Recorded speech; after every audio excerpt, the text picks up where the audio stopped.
We on? All right. What's up? We don't have Moet going, do we? Or Moet or whatever? All right. Hi, I'm Scott Harkey. I'm the CEO of the Harkey Group. We're a small boutique holding company of ad agencies. Just happy to be here. I'm most pumped to have two people from the LA Rams with me. Who watches the NFL? Raise your hand. All right. Who was in Phoenix with us for Super Bowl? Anyone ever in Phoenix? That was a great event. That's my hometown, Phoenix, Arizona. So we had a lot of fun. It was not as good as the year before. That's what I hear. Well, here's what I want to talk about because let me get my little notes here. We've got two people here. We got Kevin Demoff, who is the Chief Operating Officer of the LA Rams, and we got Frederick, the Chief Marketing Officer of the LA Rams. Let's give them a round of applause.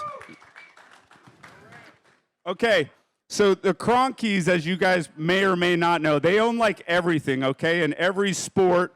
Did you guys bring all the rings? I mean, you got Arsenal, we've got the Denver Nuggets, world champions, right, and Nugget fans. And then the Rams right away come to LA and win a Super Bowl and then host a Super Bowl at the same time, which is pretty insane. But I have a ton of marketing questions for you. We're at a marketing conference here. We're going to start with Kat. I mean, you got your hands in a lot of things. And I loved what I was hearing earlier about how innovative you guys are. I think the theme of what I've heard in the last year from marketing quite a bit is this thing all around fandom. Right? I mean, you've probably seen Wyden Kennedy's thing on McDonald's, the fandom. I was walking down over here. I saw one of the holding companies' thing is all about fandom. But, you know, the Rams actually have fans and fandom. So how do you capitalize on fandom in a city like LA with, like, you know, 1 million sports teams? Mic check on the over here. Try that. We can we'll try this for now. So what's incredible is living in a city like LA and building fandom in LA, you get to bring the best of creative, talent, celebrity, and really sit at the convergence of sport and entertainment. And so that's really exciting as we think about both our content strategy, how to meet the market, both from an entertainment but also a service perspective. And really think about how that whole 365 engagement really sits. And in LA, we get to work with the best talent. This year we got to do campaigns with Bryan Cranston and Aaron Paul as we go back into the lab and reconcoct our 23 game plan, as well as doing things like telling the story of Kenny Washington and really the early history around the Rams and its progressive nature in enlisting the first black quarterback. So we talked about this again. Can you imagine being in LA and have to compete with, you know, Disney and Netflix? I mean, you're in the content creation capital of the world. And you were telling me earlier about how you're able to source content from celebrities. I know a lot of the brands out there, me as an agency guy, that costs us a lot of money, and we're constantly grinding and figuring out what celebrity we can pay, how much influence they have, how are we going to produce it, how long do we have the rights, but you're able to grab celebrities because they actually like the team. I mean, how are you able to do that? I mean, what's incredible is the Rams have this long-standing history both in LA and in St. Louis, and so that fandom has traveled, and over generations, you have folks like Bryan Cranston who have been longtime fans, and when you get the opportunity to give them what is unique to us, which is access to players, access to coaches, access to the palatial $5.5 billion stadium that is SoFi Stadium, you get to bring all of that together. And it is something we can offer as a value exchange that gives us agility to work with talent of all shapes and sizes, 365. That's amazing. All right, we're going to go to Kevin here. I mean, you've been in the NFL, I think I heard 20 plus years. And I can't imagine you've been with the Rams 15 years, I think I heard. How has marketing in the NFL today changed than when you were first in the league, or even 10 years ago? I mean, how much has the NFL changed and the LA Rams in terms of how you market and engage with fans?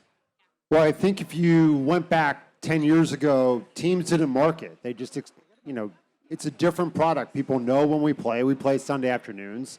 We play Sunday nights. Kind of people would sell season tickets, sell partnerships, but nobody would actually engage from a true fandom perspective. And I think as the world has grown, as social media has grown, I think people have figured out you need to engage your fans 365 days a year, because in places like LA, but in so many places, they have choices of where they can go, what they want to do. And just because someone plays fantasy football or just because they might bet on your game doesn't mean they're a fan of your team. And I think where teams have realized is there's the NFL ecosystem, but there's also where you sit within that ecosystem. And I would say, aside from Rob Lowe, most people aren't NFL fans. They're actually team fans. And so I think you have to create a separate team identity, but then you also get to this whole point where only 5% of people will ever walk into an NFL stadium who are fans.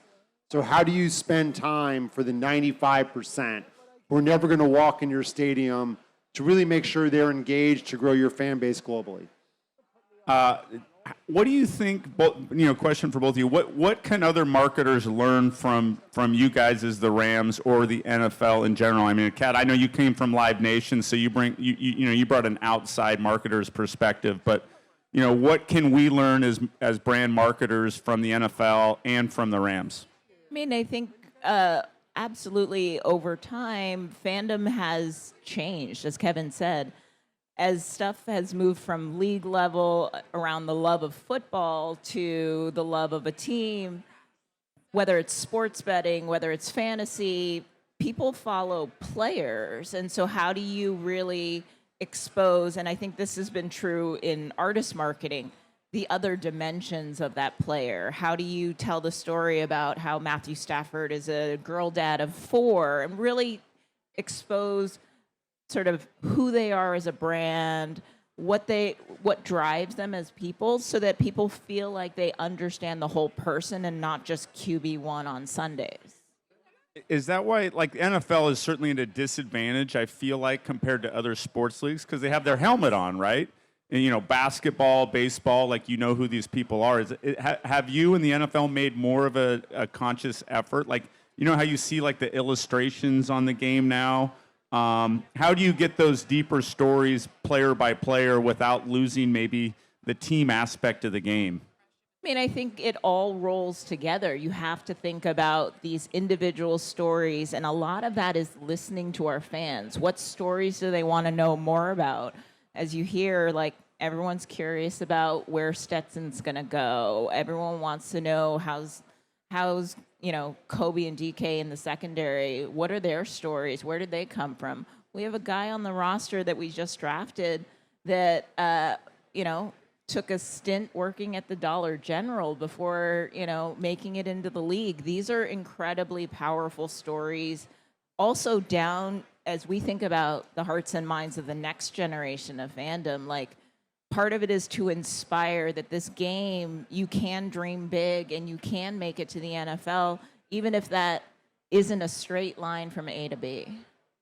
And we talked about this, Kevin, just a tad, but what do you think we can learn in terms of expanding into new markets? I know international is a big thing for the NFL. And you guys are in the second largest, media market in the United States. What have you learned going into other markets such as Mexico or China? We know the NBA has been pretty aggressive. It seems like the NFL is being more aggressive, but how can a team do that individually, and what have you learned?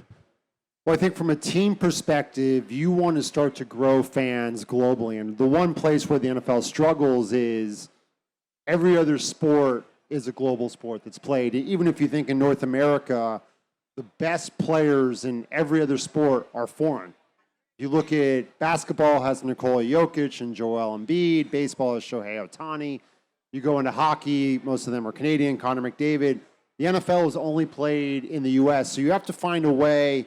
People don't grow up with a fan of a team or the game, So I think it gives the brands and the teams a great opportunity to go and introduce to new markets, to new places, and do it. I think one of the best places, we're in Australia, which is fantastic because they play contact sports, right?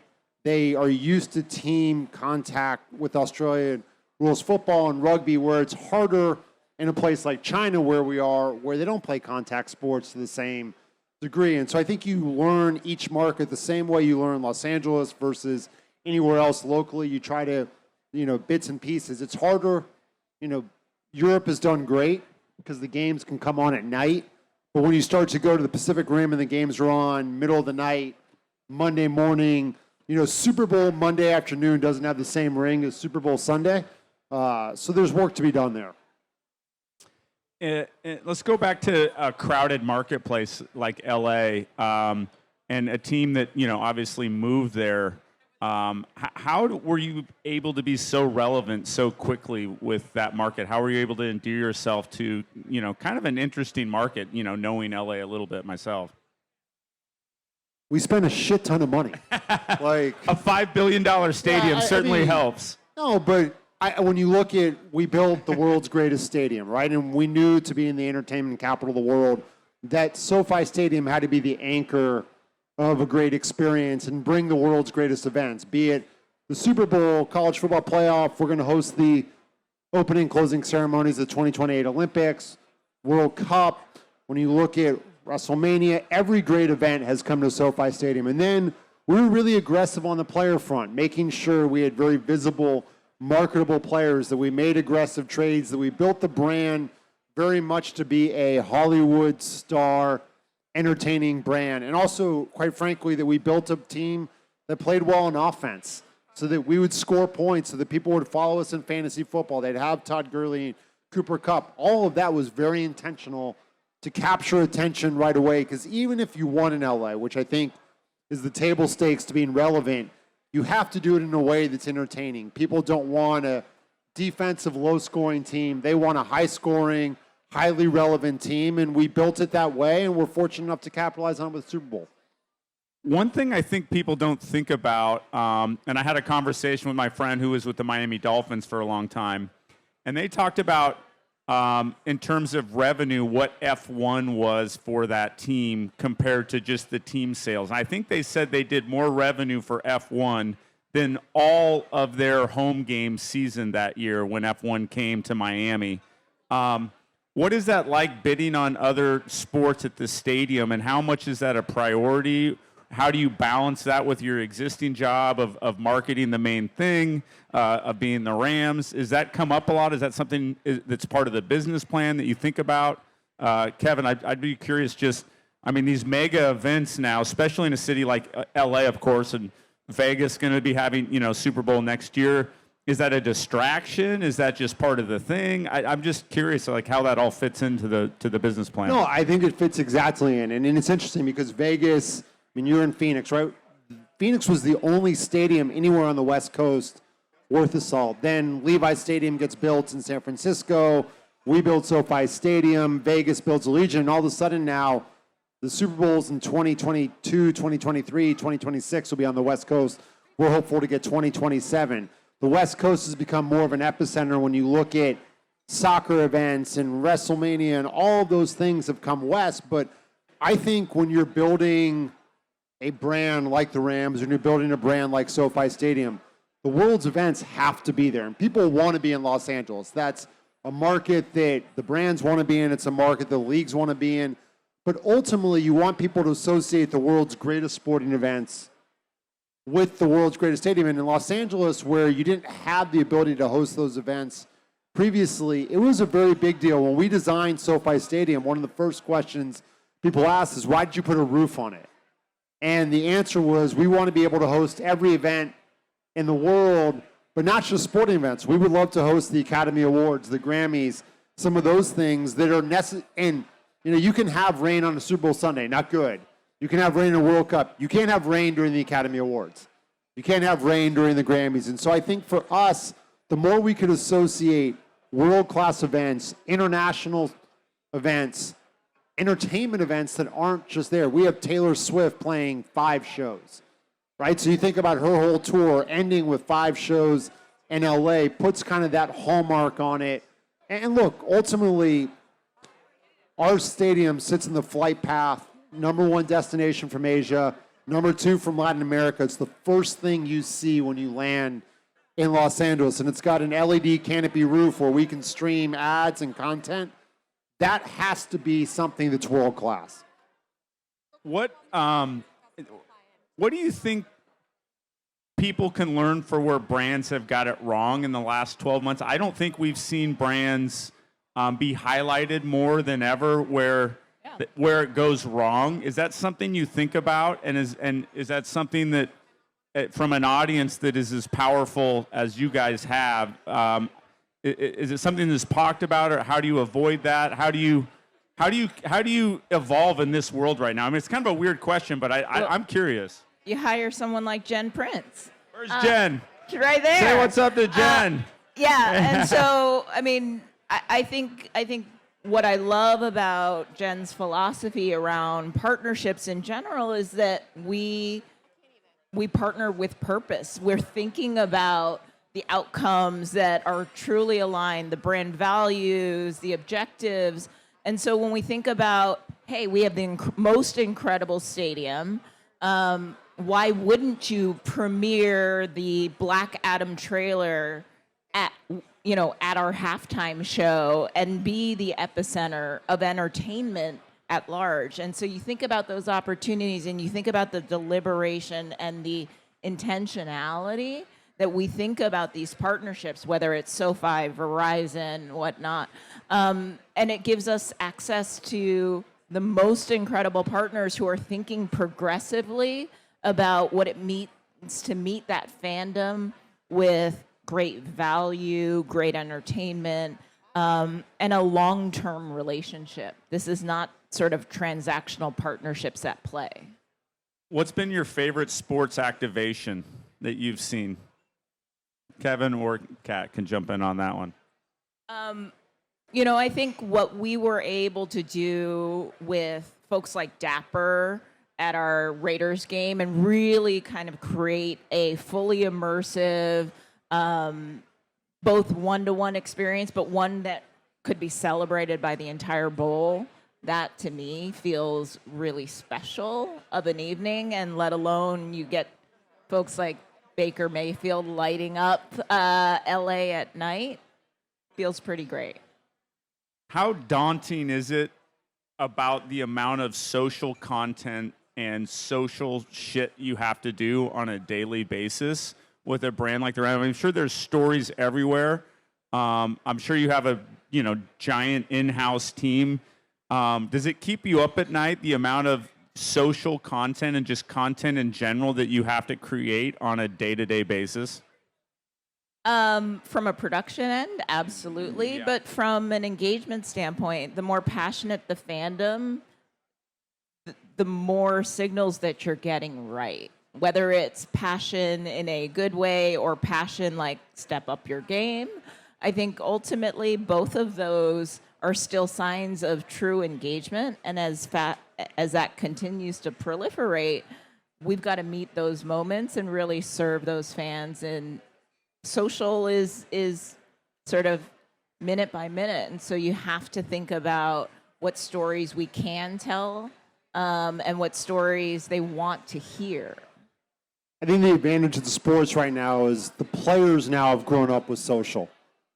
5-7 years ago, the players had no clue when you wanted them to do something for social media, they would look at you like, why do I have to do this? Now, you can basically have an exchange with them where they'll ask, can I post this on my social as well, right? And I think if you look at how people follow, they follow players first, teams second, leagues third. So the way we can grow our players following is better for us. But I think that's what's changed. In terms of content, these players want now to be featured versus us pulling teeth to go get them. I've noticed that. Like, my friends are, in Phoenix, there's a lot of agents in Phoenix, and I've noticed that the league has like almost, not cookie cutter, but they have templates for them to use on their own branded social. And it looks great, and it at least has some uniform to it. I mean, that's pretty cool, like giving them the tools to be successful. And I think some of the most impactful social campaigns or social opportunities you've seen across the web have been, shot low res on an iPhone. Just being able to capture an authentic moment, whether that's Daniel Hardy, jumping out of a pool, or some of Aaron Donald working out. All of those create those moments where you feel like you're getting a peek through a window into the lives of how they're living every single day. And so a lot of that is just giving us the opportunity to show our fans that. What I love about sports too is I think we had like the I'm a golfer, so watching the U.S. Open, but even when football's in season, those playoff games, those Super Bowls, like that is the most. You couldn't have more culturally relevant opportunities for social and players to capture it, brands capture. And I've seen so many times where brands just hit lightning in a bottle. Like there's maybe a one-handed catch or a fire, whatever it is. Is there a way you can prepare for those mini culturally relevant moments as a brand, or do you package content and get ready for those, or? I mean, part of it is just always be rolling, right? Like, to the extent that our players understand us and trust where we're going, and we're always rolling, that allows us to kind of take those moments from thin air and put them out there. We also do a ton of understanding where their passions sit. If we're talking about the U.S. Open, you've got folks like Matthew Stafford, Andrew Whitworth, who are huge golf guys. Like one of the reasons that Black Adam made so much sense last year was because Aaron Donald wanted to work out with The Rock. And that's capturing lightning in a bottle when you got two of the biggest brands working out together and pushing each other. And, I would say the BTS coverage is even better. But I think one of the things, too, is you have the ability to go backwards. And when you talk about moments, I think about, here, Nikola Jokic got drafted in 2014, and there was a Taco Bell commercial playing while he got drafted, right? So now you have the world's greatest player, and it's an ad for Taco Bell, and on the bottom it says, the Denver Nuggets, draft Nikola Jokic. So when they go win, he wins MVP, they win NBA Finals MVP, everybody's going back and replaying that Taco Bell commercial of which he's drafted. And I think that's one of the changes where you can go forward-looking to plan for those moments, but you also have the ability to pull back in time the moments you want. I think that's what's so different that didn't used to exist. That's such a great point. And when you look at other leagues like the PGA, for example, and what's happened with LIV most recently, which is just insane. I watch DJ Khaled's an avid golfer. I don't know who follows DJ Khaled on Instagram, but the dude has a lit up golf course. He posts golfing every day. It's hilarious. But what a missed opportunity for the PGA to not bring in DJ Khaled, right? They would never even think of that, right? And I think that's where they are today. Meanwhile, the NFL, if they were to see a moment like that, if you guys were to see a moment like that in LA of somebody that loves the Rams, that has, that's culturally relevant in that market, you'd be all over it figuring out a way to collaborate. Well, and I think that's what's so much fun, even within the sort of Kroenke family of sports, being able to have Cooper Kupp and Mbappe from Arsenal, have that moment, but also have folks like Jokic come and be on the sidelines pregame before we kick off. Those moments, and being able to have our players engage with some of the people that they're fans of. So many people idolize our players, but what we have to remember, they're people who have passions that are exciting and trackable to other sports as well. Just to be clear, because we're in France, you just said Mbappe and Arsenal. I did not. Sorry. He does play for PSG. Yes. We didn't break any news there. I did not. I'm sorry. I'm sorry. I just want to be breaking news. Did you guys all hear that? Clear in France that Mbappe is not coming to Arsenal just yet. Not yet. Let's go to Kroenke real quick. What makes somebody like him and his organization so successful? I don't think we've seen anything like it in sports. Again, from Arsenal to the Nuggets to the Avalanche to the Rams. I mean, esports leagues. I mean, it's crazy. Is it culture? Is it vision? Is it operational prowess? Is it access to capital? Like, what do you think makes the family of companies in sports so successful for him? I think it's having a singular philosophy, which is you go and having won 3 titles in 16 months, which is insane. I mean, a Super Bowl. Never been done. Never been done, 3 titles, period, in different sports, let alone in a year and a half. But they all have the same DNA. Both first-time head coaches, basically, for all 3 teams. Michael Malone, a little bit cheating. First-time general managers. Then you get into, even Arsenal has followed that formula with the Do and Mikel Arteta. You draft stars, so Nikola Jokic, Jamal Murray, Nathan McKinnon, Cale Makar, for us, Aaron Donald, Cooper Kupp. That is how, I mean, even if you go to Saka here, you know, at Arsenal, that has been the philosophy. And developing, growing, being patient, investing. But I also think what Stan's done that has been so great, he owns 100% of all these teams. He owns 100% of the venues. He created a regional sports network in Denver. It's owning the whole ecosystem, planting those seeds, growing it, and being patient through ups and downs. But you talk about being a golf fan. I was out at the U.S. Open the past few days before coming here, and we had the NBA trophy from last week next to the Lombardi trophy, you know, right there, you know, as a way to celebrate. It is an incredible run, but I think you have someone who grew up in real estate, patient, long-term thinker, and most sports owners don't usually get known as patient, long-term thinkers. And I think that's been one of the key ingredients, certainly for us in the short term. I love that. I think for brands and maybe business people, it's, you know, draft stars, be patient, own everything. Like, did I get that right? Which takes capital, takes patience, but it also, you have to eschew the short-term opportunities. I think that is true in everything we do. I remember when we were talking, like, one of the hardest things in LA, probably for all brands, is what don't you do? Yeah. Right? And I think that's just as much in sports. What trades don't you make? What draft picks don't you do just to satisfy that immediate fandom, that craving right now? Yeah, and I think one of the things I've seen most acutely is the willingness to take risks, the willingness and the decisiveness to be progressive in that. And so there is a higher tolerance for failure and this willingness to think long term as opposed to think short term and cut corners. And so I love that about sort of the freedom we have across the brand to try new things and to take risks and do things that are first for our brand. Yeah, I think that's one of the things when you look at us, right? Even Stan was the first to go buy land in Los Angeles and say, I'm going to build a stadium even though we weren't in Los Angeles. That was the biggest risk anybody's taken in decades in the NFL.